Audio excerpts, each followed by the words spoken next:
நீ ரொம்ப அழகா இருக்க. உன் ட்ரெஸ் சூப்பரா இருக்கு. உனக்கு பலூன் தான் பிடிக்குமா? ரொம்ப பிடிக்குமே.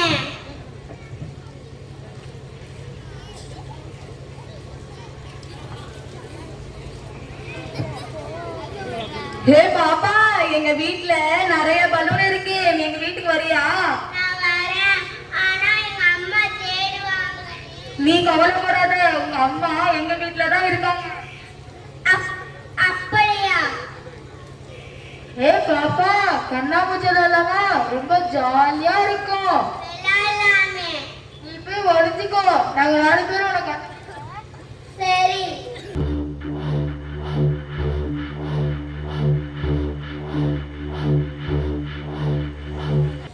அம்மாக்கு ஆபீஸ் போக டைம் ஆயிடுச்சு. சாப்பாடுலாம் எடுத்து வச்சிருக்கேன். சாப்பிட்டுட்டு பத்திரமா ஸ்கூலுக்கு போ.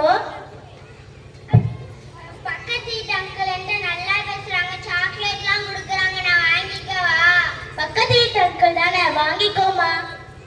சாக்லேட் வாங்கி சாப்பிட்டுட்டு ஸ்கூலுக்கு போறேன். பாய். சாக்லேட்னா ரொம்ப பிடிக்குமே. ஐயோ, என் பொண்ணை காணவே. எங்க போனாலும் தெரியலையே. நான் என்ன செய்வேன்? என் பொண்ணை காணவே.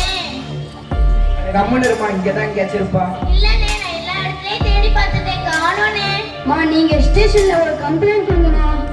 நான் என்ன செய்வேன்? ஐயோ, என் பொண்ணை கொண்டுட்டாங்களே.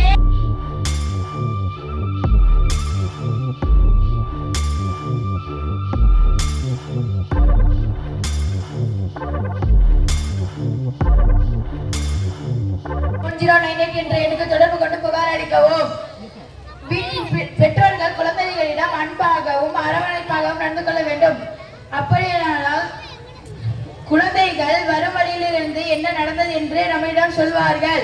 ஆகையால் விழிப்புணர்வோடு இருப்போம். நான் பிடிக்குமா? எனக்கு கிரீம் கேக்